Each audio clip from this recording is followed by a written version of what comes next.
Welcome. If you're a woman who has a sense that there's more out there for you, you're in the right place. I'm Whitney Baker, host of the Electric Ideas podcast.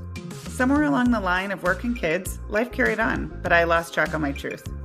I'm on a reflective journey, and that's what this podcast is all about. Each week, I interview a woman who is lighting her own path and offering others hope. Before our conversation ends, we'll share a reflective question for you to explore.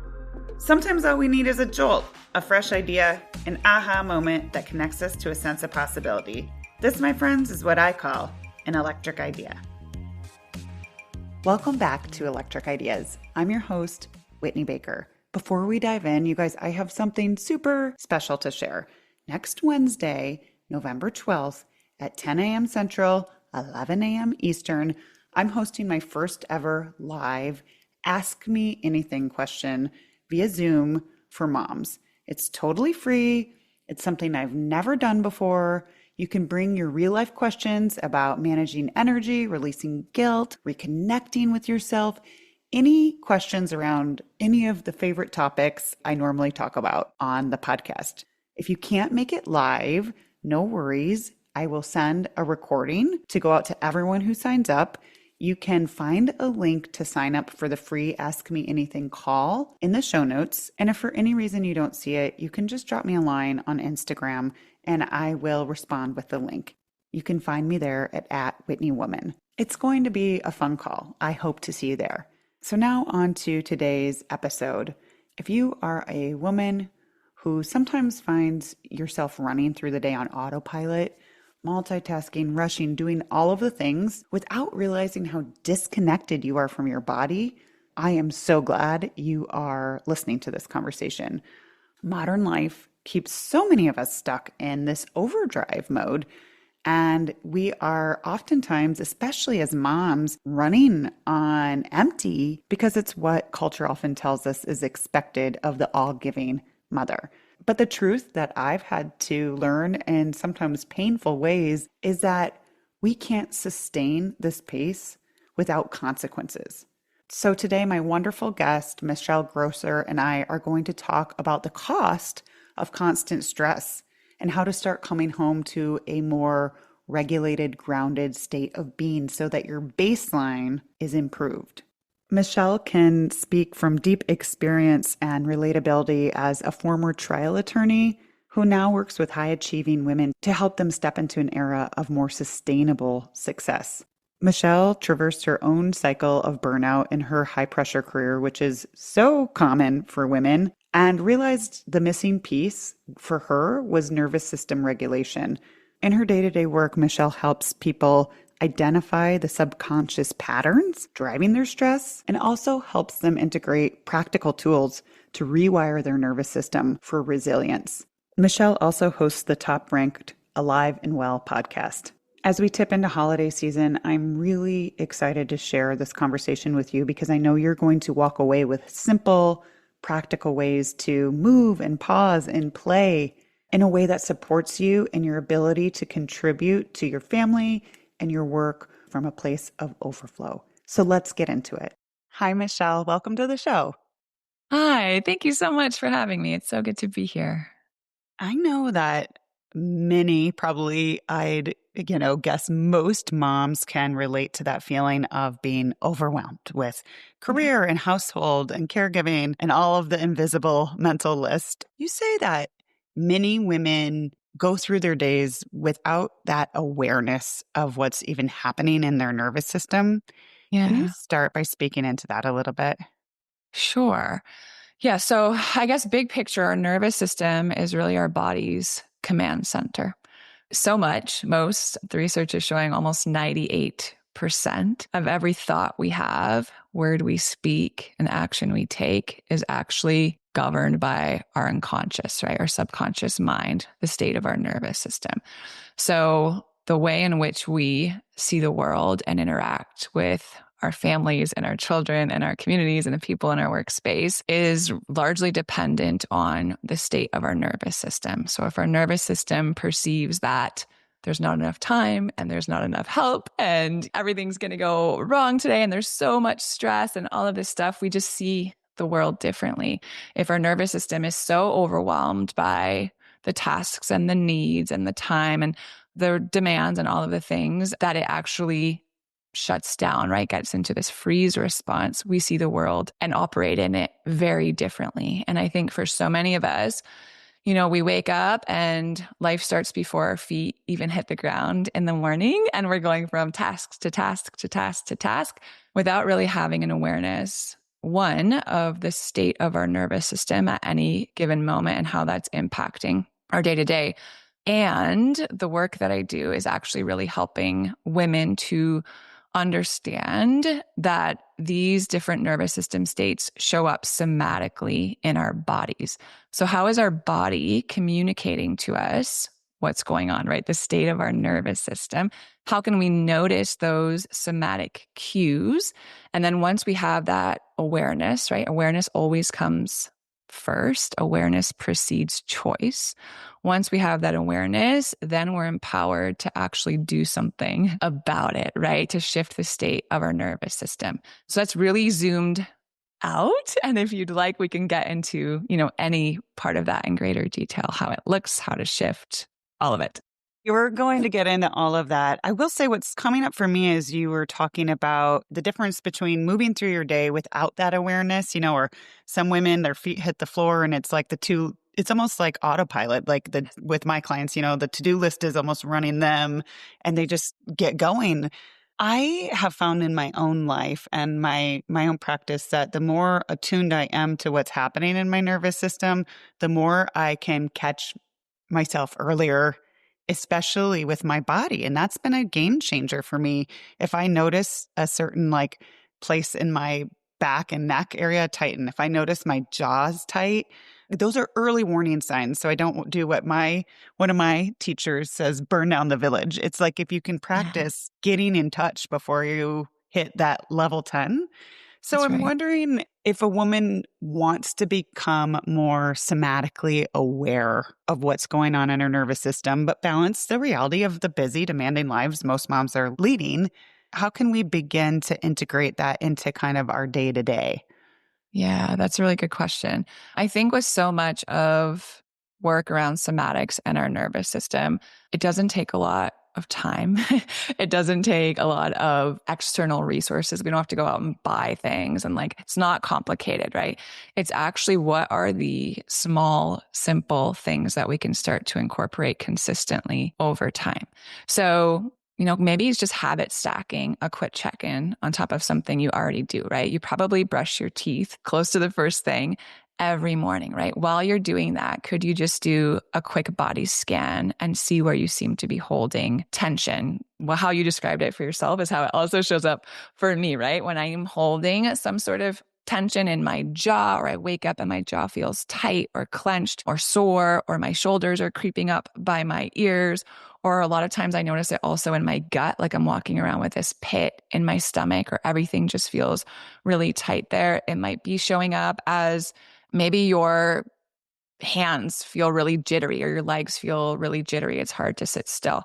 Maybe you're showing up and you have, like we were saying, muscle tension or unexplained aches and pains. Maybe it's chronic gut issues. Maybe it's headaches or migraines or just tension that you're holding in your body.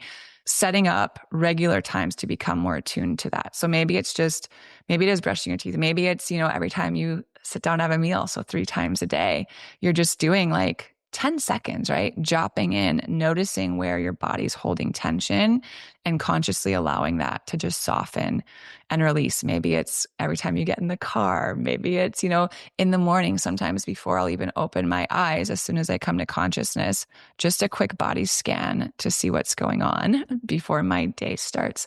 So as far as checking in and noticing the cues that our body is sending us, just regularly scheduling time until that becomes more embodied and we're more aware of it.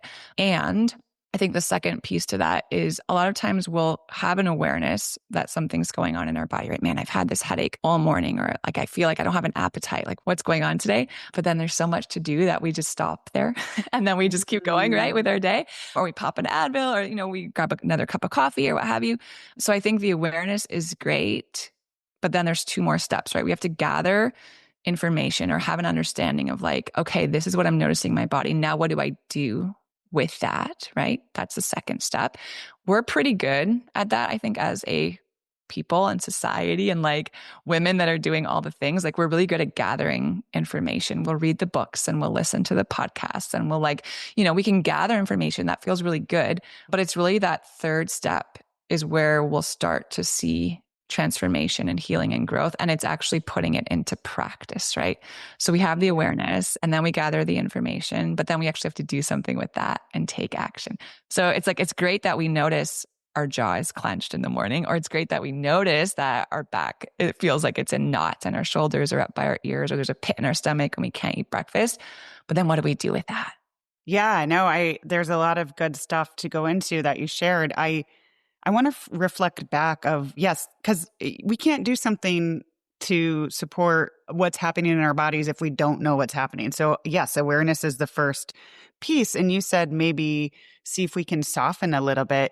For some Yeah. women, they don't know what that means. Can you Yep. tell us like tangibly? Like I'm picturing taking a deep breath and like maybe just visualizing like the muscle softening a little bit. But what's another tool we could do if we're like, okay, I am noticing I'm tight in my neck or something like that. Like I want to make a conscious effort to not just notice, but yeah, take that action to release. What can we do?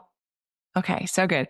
So the first thing is kind of understanding what's happening physiologically, right? So when our nervous system perceives some sort of stressor or threat, right? So it could be just like how many things we actually have to get done today, or it could be the fact that a child is homesick and we have things on our calendar, like whatever it is. We've evolved as people in so many beautiful, necessary ways. And still, our brain does not do a great job at differentiating between actual threats to our physical safety, right? And things that are just like a change in the schedule or a busy day or, raising kids or what have you. And it responds in the same way. So when we are faced with some sort of stressor or threat and our body sends us into a stress response, right? In our nervous system, maybe it's fight or flight in order to respond to that threat. There's things that happen in our body. And one of those is that our muscles will tense up to prepare us to fight or run, right? Fight or flight. So, even think about it. Like when you're startled or when something happens and you're scared, like the first thing we do is like, ugh, and everything just like tenses up in our body. And a lot of us are holding that tension day in and day out when there's not actual threats to our safety that require us to run or to fight. So how do we get that to like release and feel safe enough to not be so tight all the time? The first thing is that we have to understand how we show our nervous system that it's actually safe to shift out of that fight or flight mode back to what we might call a baseline stress level, or just the state our nervous system is in when we know that, hey, everything's okay. We've got this, right? We feel grounded. We feel present. We don't need to be stuck in this fight or flight energy.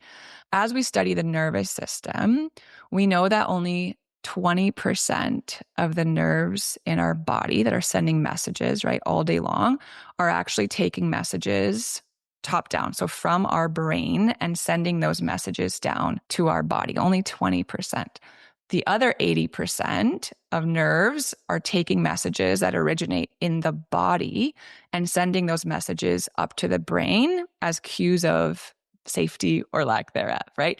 So if we're walking around all day long with everything just tight and squeezed, our jaw, our neck, our shoulders, our gut, we're busy all day long. So our heart's kind of just, our heart rate's elevated and kind of just humming along. And we have this like urgency all day long. 80% of the nerves in our body are taking cues from all those muscle fibers and our heart rate and our respiratory rate and sending message up to our brain like, hey, we got to stay in fight or flight because we're bracing for something, right? Something bad is coming. We have to be ready to run or fight. Only 20% of that messaging is coming from our thoughts, affirmations, the ways in which we speak to ourselves or try to encourage ourselves or talk ourselves out of something.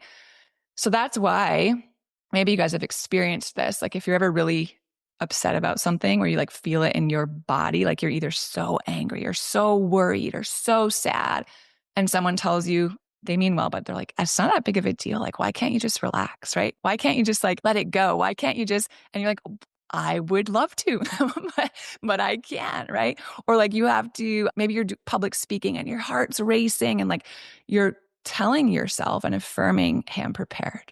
I've got this, right?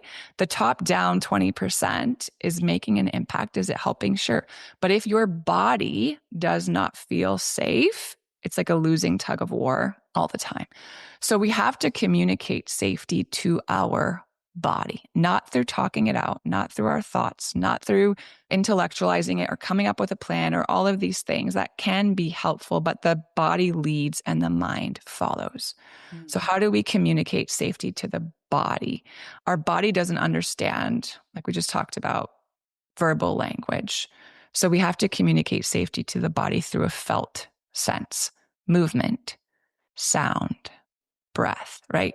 Touch, temperature changes, co regulating with like people that we trust and feel safe around, social connection.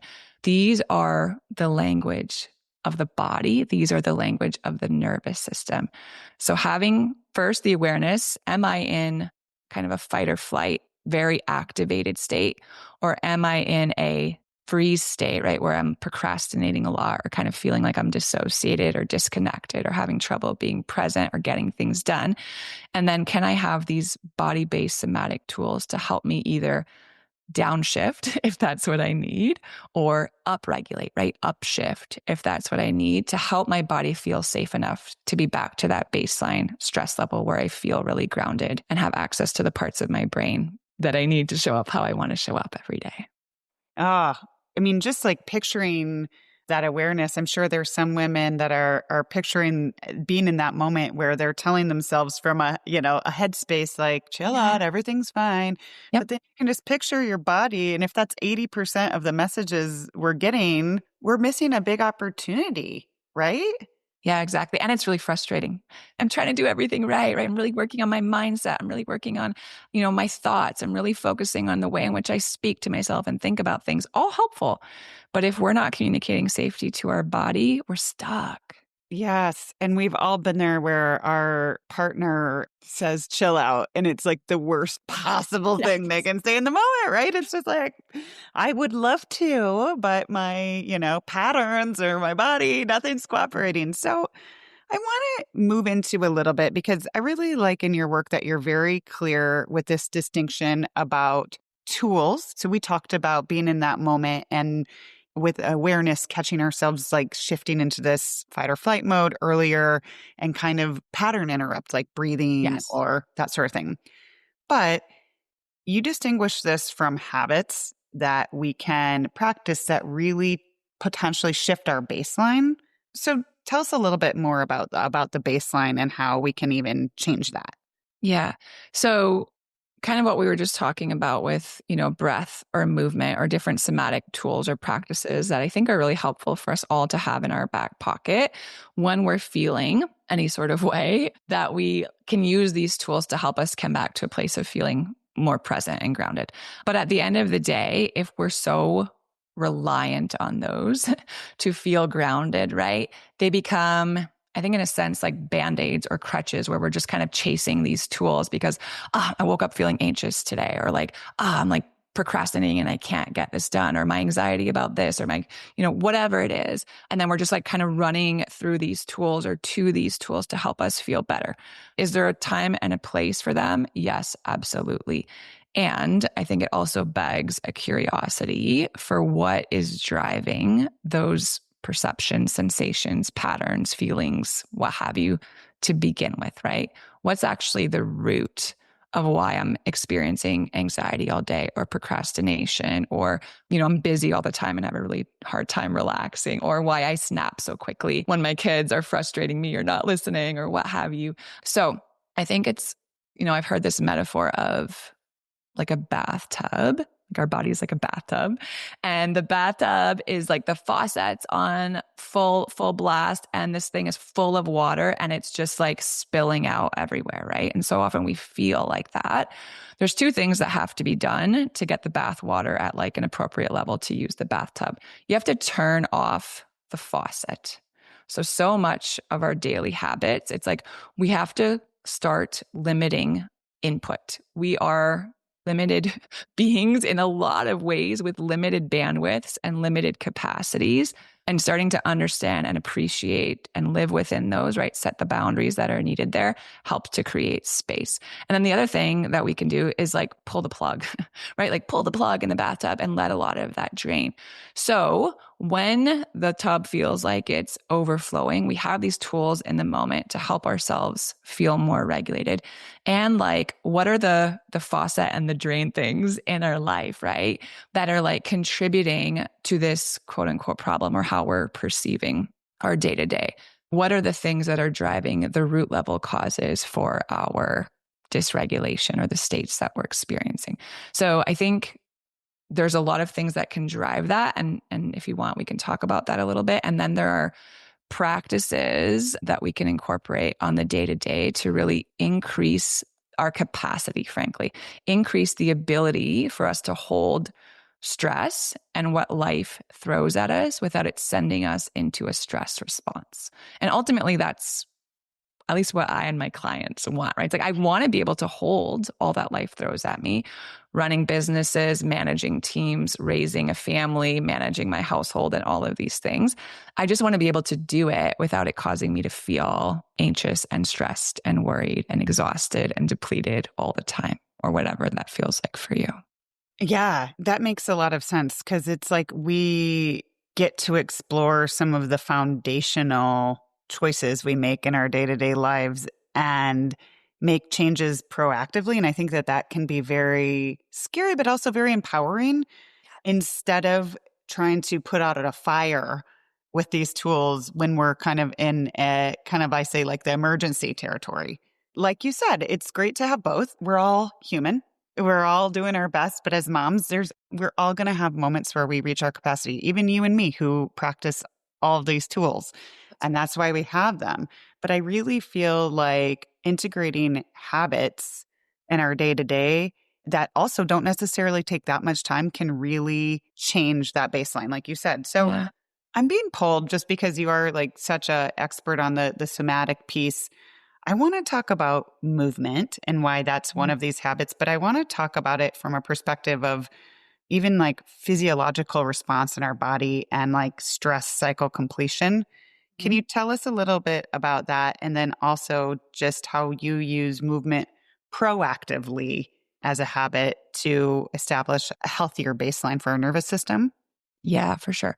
So I have like a big three daily habits that I teach and that I use myself that, if we can do these things more often than not, have a huge impact in increasing our capacity. And the first one is movement. There's no way around it. Movement is the most efficient way to bring safety to our body. And this is why. When we talked about our nervous system perceiving some sort of stress or stressor or threat, right? When that happens and our body sends us into a fight or flight response in order to respond to that stressor, that is not just like our thinking being affected, right? There's actually a physiological whole chain reaction that happens in our body. So we perceive something as stressful, and our body does all of these different things to help us meet that stress. So the first thing that happens is that cortisol and adrenaline are released into our body to help mobilize us and prepare us to respond to the threat. So that impacts our heart rate. Our heart will start beating faster. It impacts our respiratory rate. So we start breathing quicker, right? And more shallow breath. So we can get our body the oxygen that it needs to run or fight. Our body will actually start diverting our blood supply away from our gut that was being used in digestion and sending it to our extremities so we can run or fight. Our body will slow down any non-essential functions in that moment to prioritize our safety and survival. So, our digestion will slow down. That's why a lot of people who deal with chronic stress have gut issues and IBS, right? Our immune system is compromised because that's not necessary in the moment if we're trying to run or fight, right? Our reproductive system, so many people dealing with infertility because of chronic stress. It's all rooted in the same thing, right?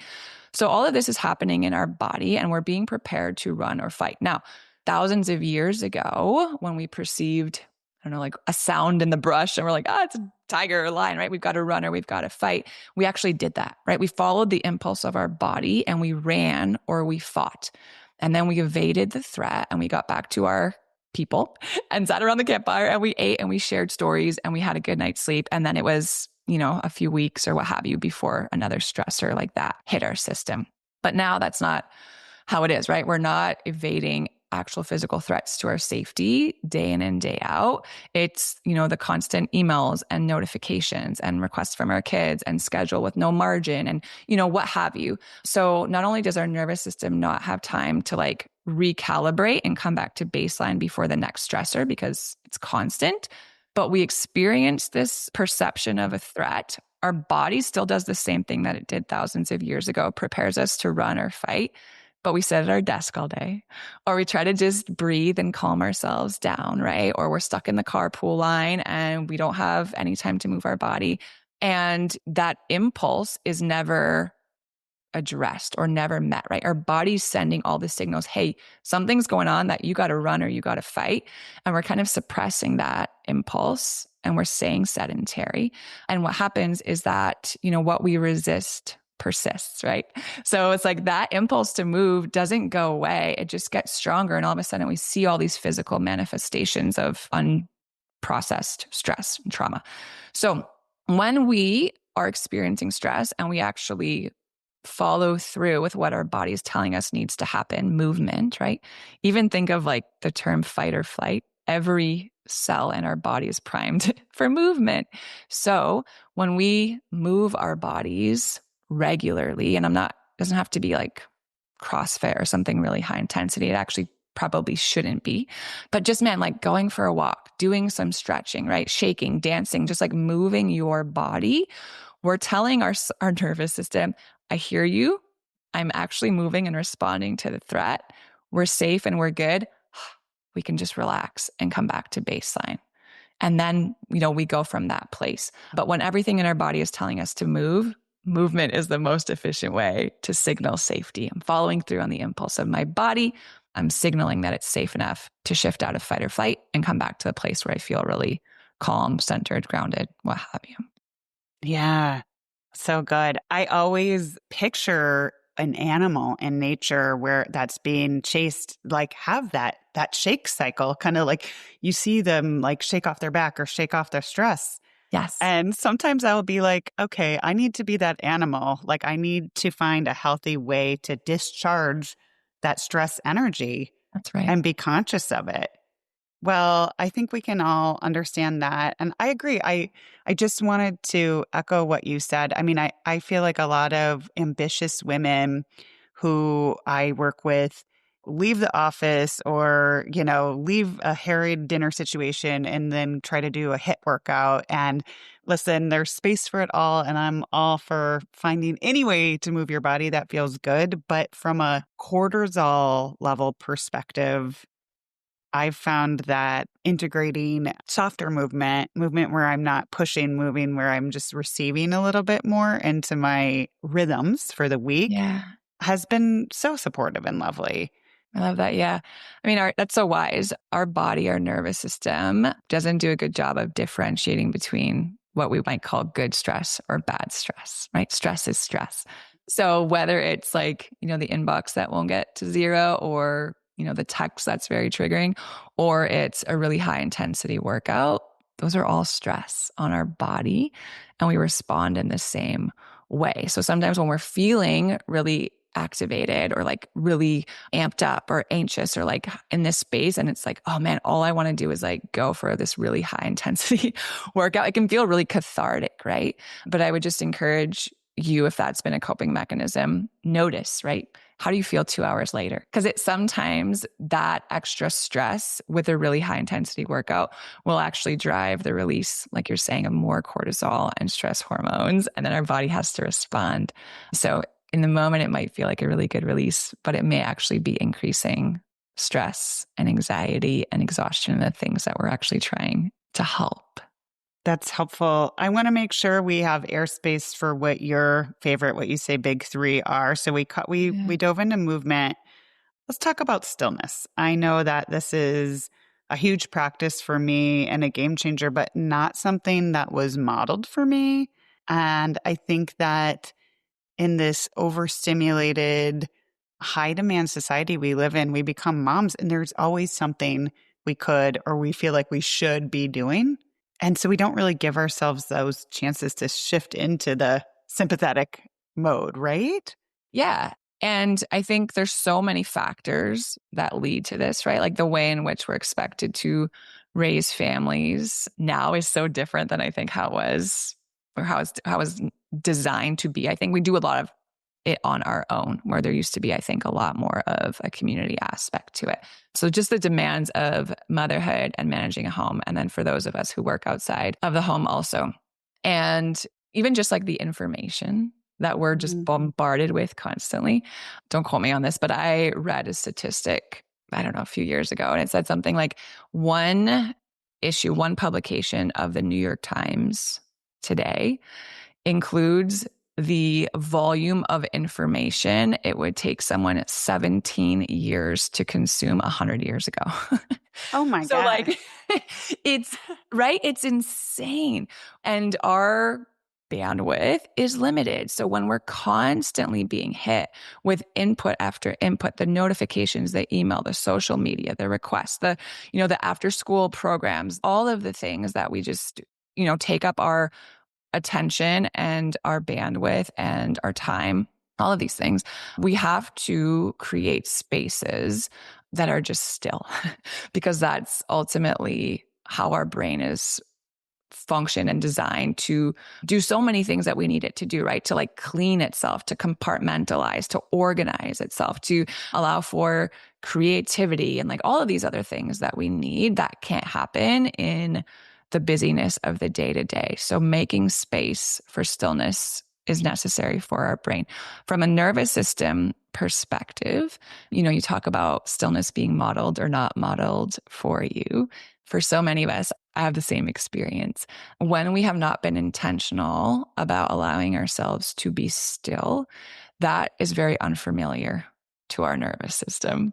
And anything unfamiliar to our nervous system, even if it serves us really well and is really good for us, just the fact that it's unfamiliar feels unsafe. And we're going to tend to avoid it, right? Because anything that is familiar is either safe or it's like, we've dealt with this before. It's familiar. We know what to do. We've got this, even if it doesn't serve us well.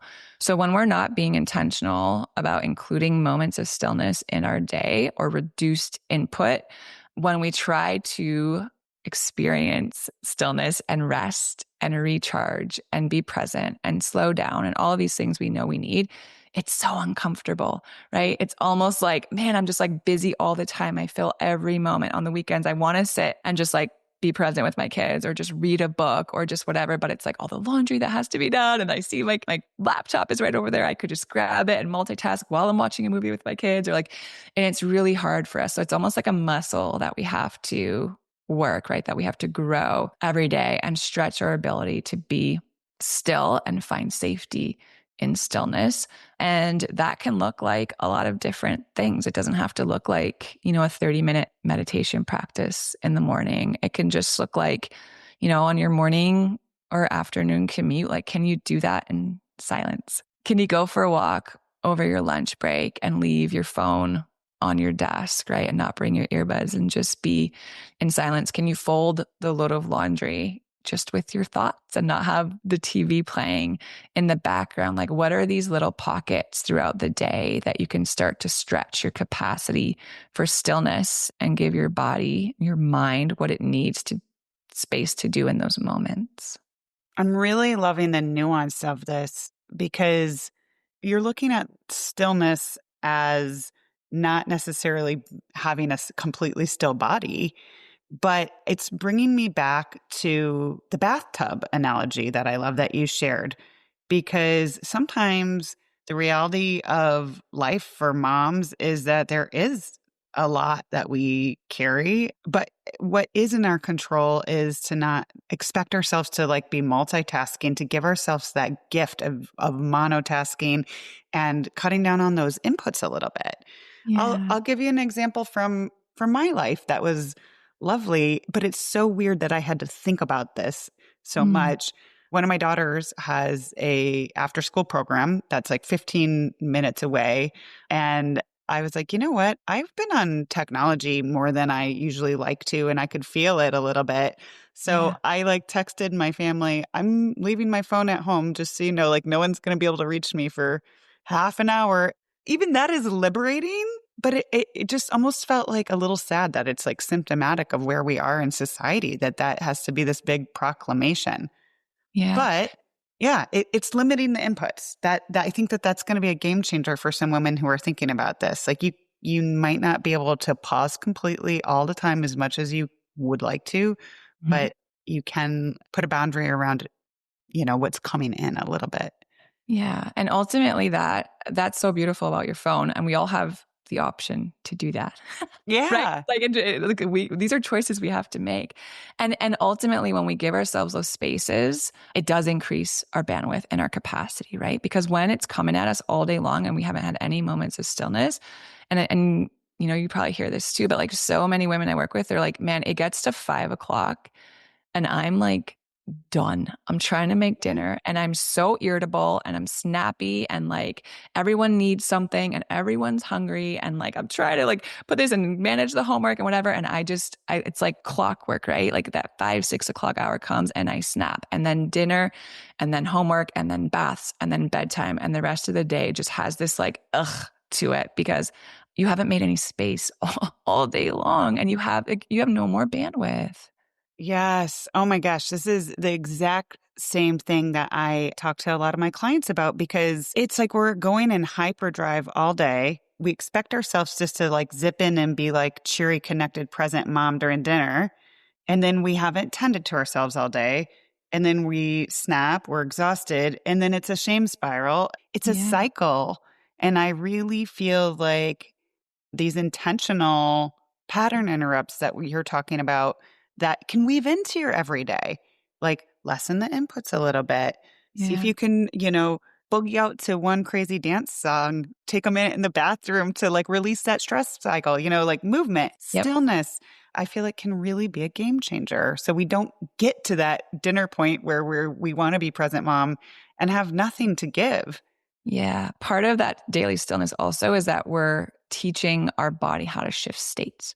We're Mm. teaching ourselves in these micro moments, right? How to go from being busy, busy, busy, getting so much done, productivity mode. This is how we actually shift 5 minutes of stillness, right? And then can come back. Because if we don't do that, what happens is that we're going all day long, right?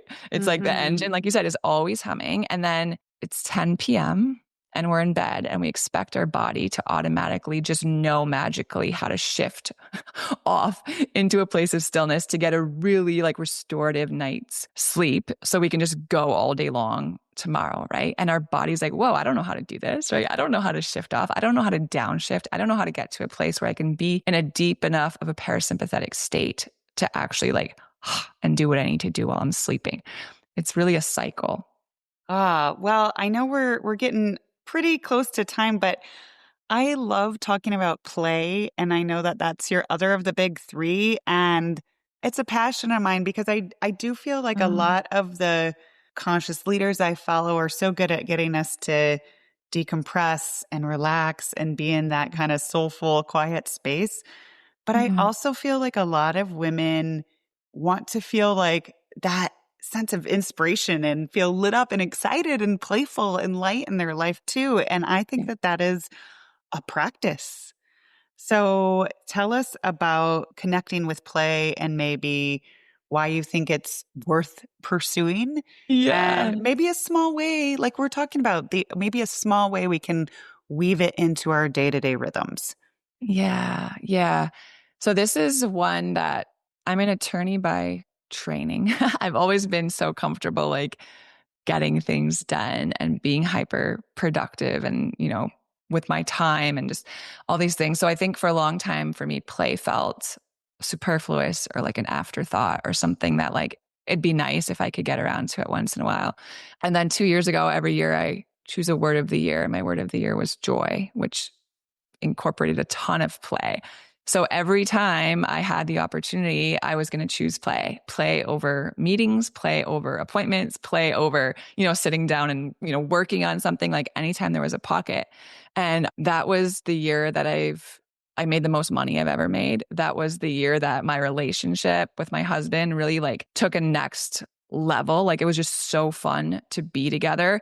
I think like I became such a better mom because I wasn't always caught up in everything that had to be done, or like I could just have fun because I was teaching my body how to prioritize play. And from a nervous system perspective, the name of the game is always safety. So if we are playing, we're telling our body, hey, it's actually safe enough for us to be doing these things that feel really safe and playful and enjoyable and fun. There's no threat, right? There's no immediate threat. So that's a signal, first of all, to our nervous system that we're safe when we're playing. And then the biggest, I don't even know if it's pushback, but like kind of like, yeah, but I get from the women that I work with in our programs is that I don't even know what I would do, right? Like I don't even know what I would like. What does Yeah. that even look like?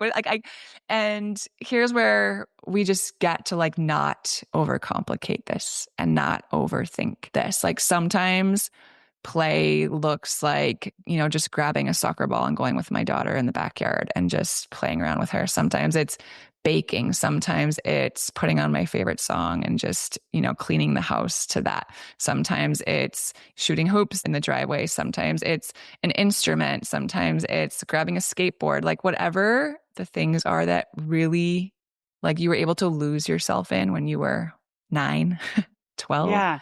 14, like I would encourage you to start to play around with those again because they probably still have that same effect. It's just been so long since you've allowed yourself to do these things.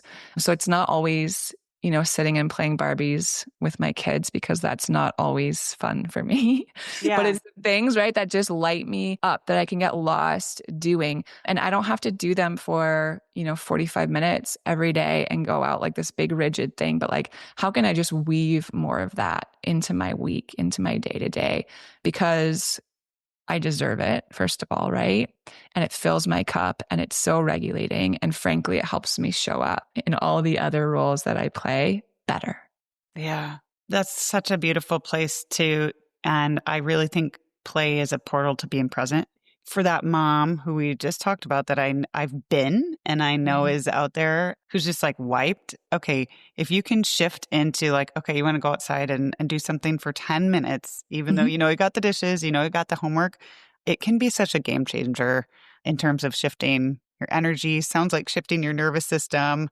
So I'm really glad we got to talk about play a little bit. Thank you. I always love to leave my community with an opportunity for reflection. We've covered so much beautiful territory, but when it comes to kind of stepping into that powerful, present woman we want to be, but not at the expense of our well being, what's one question women could be asking themselves more? Oh, this is so good. I have two that are coming to mind really quick, if I can. The first is, am I playing an inside out or an outside in game? We're always playing one of two games. So what are we seeking? Let's say I'm seeking joy. For example, right? We just talked about play. I want to experience more joy in my day to day. I don't want everything to be such drudgery. I don't want to be irritable or edgy or tired all the time. I want to experience more joy. All right. Am I playing an outside in or an inside out game as it relates to joy? If I'm playing an outside in game, I think that I have to have something or do something or someone else has to do something, right? My kids have to get along or my husband has to be kind for me to have joy, or I have to be doing something fun or listening to this certain song, or my house has to be clean for me to have joy. And that's just a really hard game to play. But when we can learn to play an inside out game, right? I can choose to be joyful. I can actually generate joy regardless Mm. of my circumstances. And that's true for most things we want to experience, right? Maybe all. The accountability with that will change your life. So that's the first thing I think is, am I playing an inside out game or an outside in game? And then second is really starting to grow an awareness of where we are critical and judgmental of ourselves or others, our children, our partners, the people we interact with day to day. And how can we shift that judgment to curiosity? So what might that look like? We talked about, 5 p.m. rolls around, we're beat, we're trying to make dinner, do all the things, everyone's talking, we're overstimulated and we snap, right? where so many of us are just so programmed to then judge ourselves for that or be critical of ourselves. And it kind of starts that shame spiral you were talking about. But what if we interrupted that and instead shifted to a place of curiosity? And I wonder why I snapped today.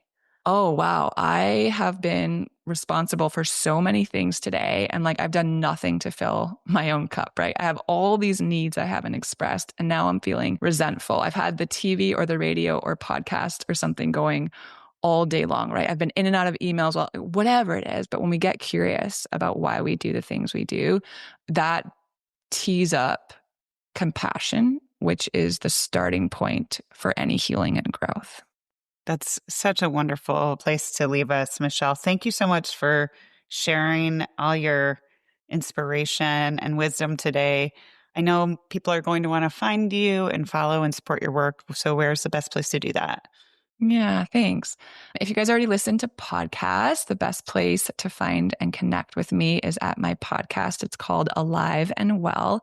We release episodes twice a week, all about really practical, everyday tools to shift the state of your nervous system. And then otherwise on my website, it's just my name, michellegrosser.com, everything about my programs and how you can connect and work with me. And there's a ton of free resources there also. Wonderful. Thank you so much. This was wonderful. Oh, it was my pleasure. Thank you. I'm so glad you joined me today. If you're looking for more, feel free to connect with me on Instagram at @WhitneyWoman. And if you enjoyed the show, I invite you to support me by leaving a review or sharing it with a friend. Hope you have an inspired day. La vida no se detiene cuando te enfermas. Las vacunas contra las enfermedades respiratorias pueden protegerte para que juegues con tu compañero fiel. Según tu edad y tu salud, podrían recomendarte vacunas contra la gripe, el COVID-19, el VRS o la infección neumocócica. Vacunarte puede ayudarte a seguir en el juego. Infórmate en cveep.org/ES/vacunas-protegen. Presentado por The American Lung Association y CBIP, combatiendo enfermedades respiratorias infecciosas.